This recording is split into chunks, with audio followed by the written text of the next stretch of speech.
So, here we are with continuing with the Eightfold Path. And today it's the fourth factor, which is a right action, samma kammata. And it's in introducing this very important one, because really action means how we act in the world, what we do. Action is really central to the Buddha's teachings. The Buddha was said to be a teacher of action, that how we act, what we do is so consequential, and so to be the caretakers of our action, to do it wisely and considerately, is a really important part of it. And the fact that the Buddha considers what we do with the mind to be action as well, there's really no way of getting around action. And so how do we act? What activities are we involved in, body, speech, and mind, that are for our benefit, that bring peace and well-being? So I want to take, as I start this right action, next few talks, usually has to do with the precepts, and I'll say more about that in a few minutes. But I want to talk about just kind of the trajectory, the unfolding of the Eightfold Path. There is a logic, there is a process, there is a kind of a flow, psychological, psychophysical flow, that is set in motion with right view, that we're following along the stream. And to understand that logic or that flow, it maybe is helpful. And so at the very heart of what the Buddha is teaching is this freedom from suffering. And that's kind of the enterprise, that's kind of the orientation which everything is being understood. If a person wants to be free of suffering, then it's helpful to have the right view, the right understanding. And there are two types. One is the wisdom side, and the other is the liberation view. And both of them lead in the same direction. The wisdom side is often what we acquire from books and teachers. It's like an understanding. It's what we have to believe to some degree. And Buddhism doesn't require you to believe in rebirth, to believe in heavens and supernatural kind of things. It does require provisional belief that our actions make a difference. And the actions set the conditions in place for how things will unfold for us. And so if we want to be the custodian of our well-being, we have to care for our actions and what we do. And there are those actions which are wholesome and those which are unwholesome, those which are helpful and not helpful. And so we choose the ones that are wholesome and helpful. And the rest of the Eightfold Path is a description of the wholesome, healthy actions in which to be engaged in. And so we then pick up those. If we were just learning from the Buddha, then we go on to the next one, the right consideration. We consider. It's helpful to consider things from the point of view of not getting caught in sensual addiction, kind of a simplicity of being, a renunciation of those.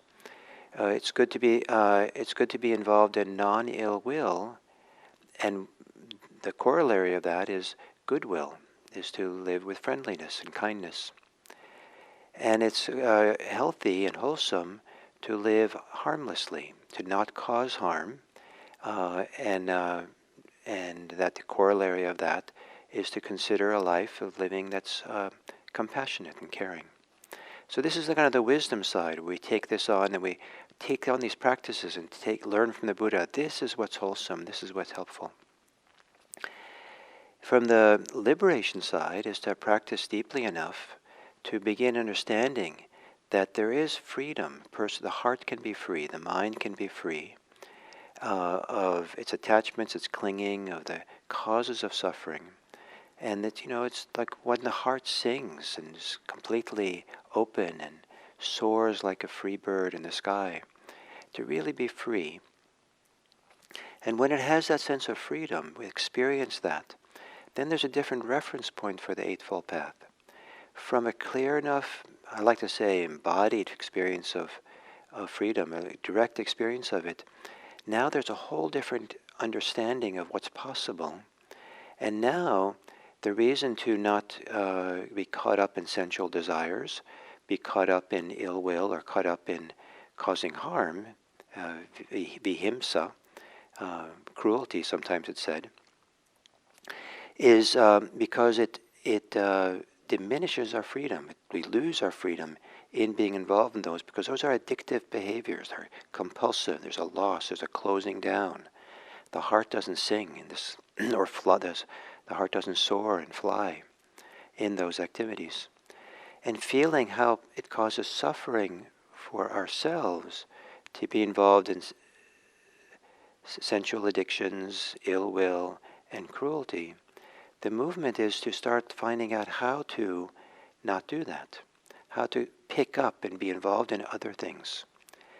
Those movements are so deep inside of us sometimes to cause harm that we don't want to cause more harm by being critical of ourselves for doing so.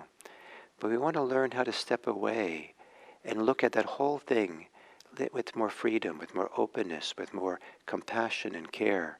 So we're not picking it up and fueling it and continuing it. So having some sense of freedom on the liberation path of the Eightfold Path, when you have some experience of freedom, that freedom then is brought to bear on the unhealthy, unwholesome motivations we might have. Hold ourselves free from them. Don't get involved.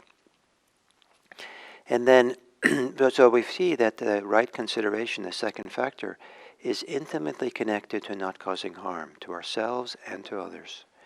And then we want to, with that consideration, with that reference point, that has a lot to do with how we speak. And so we want to be careful with our speech. And speak in kind, supportive, truthful ways. And then we come to our actions, what we actually do and behave with our body in the world. And here the Buddha gave 4 descriptions or definitions of what right action is.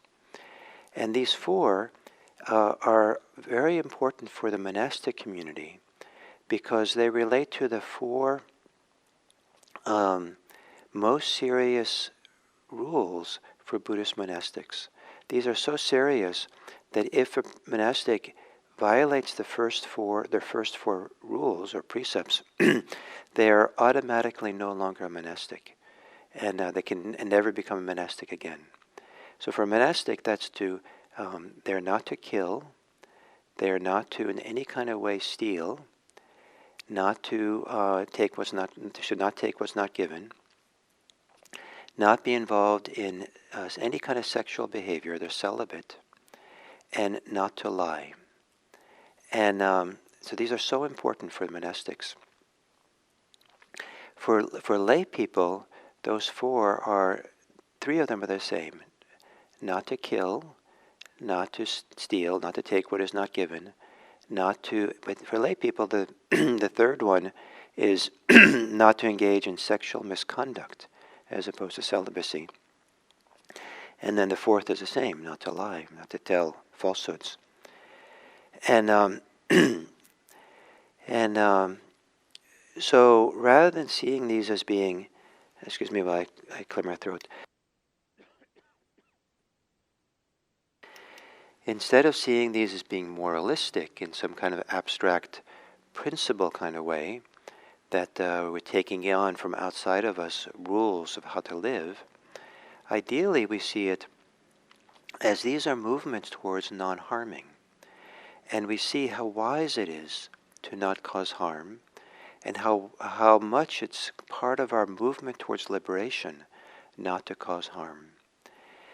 And so the context is not obligatory. It's not this oppressive kind of feeling of someone looking over your shoulder that you have to do it this way. But if what you want is to life that doesn't cause harm to self or others, if what you want to do is to preserve the real freedom that we've discovered, then it's really helpful to avoid killing or causing harm, avoid stealing, avoid sexual misconduct, and avoid lying. And lying has already been covered by the 3rd factor, right speech. So the Buddha actually, when he defines right action, he limits it to those three. Right. So I was a little bit wrong before. So not killing, not stealing, and no sexual misconduct. For monastics, celibacy. And what's interesting here is that the fifth precept is not covered in the Eightfold Path. The precept to not engage in intoxication, drugs or alcohol, are not mentioned in the Eightfold Path whatsoever. And that's because alcohol and drugs belong to a different category. They can cause a lot of harm to be involved in them, but not necessarily so. And so if the main thrust of really living a harmless life, the emphasis is really this close in for, this kind of thorough, if we want to be thorough in this, we want to relate it and do it with areas of our life that really clearly 100% have to do with causing harm and then avoiding doing that. So the first one, not to kill, the Pali expression is not really, can be not to kill breathing beings, or not. It's a little bit more. Can also mean simply not to harm or not to strike. So you wouldn't even punch someone out. You don't want to cause any injury to anyone. And it's not just people, but it's anything that's breathing.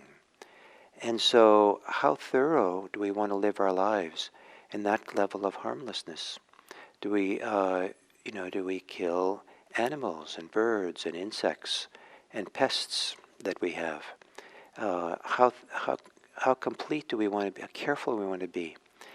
Buddhist monastics are supposed to be so careful that they don't want to kill anything in the ground, so that they're not actually allowed to do any gardening or farming, because their spade going into the ground might kill worms and things in the ground. And it's not so much that they're not supposed to kill the plant, but they're not supposed to kill the animals and what breathes in the soil. And so how thorough do we want to be? Take this precept of not killing. And that's a very personal answer that everyone has to grapple with. Sometimes it's for lay people, it becomes a question, where is the least harm? So if, for example, we have termites eating our home, where's the least harm? Is the least harm in killing the termites? Or is there the least harm in letting the termites eat our house and beginning to destroy everything for us? There's a kind of for lay people, there's much more complex consideration about this and trade-offs that have to be given.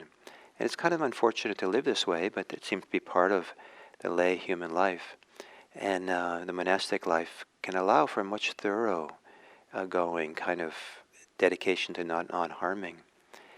But for lay people, how do we find the balance? How do we find the right way to engage and live this life?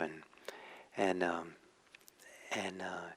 what I don't have good answers for that. What I love is that when people come to me and say, what about here? What about the insects? What about the gophers in my garden? I need food for my family. Or what about this and that?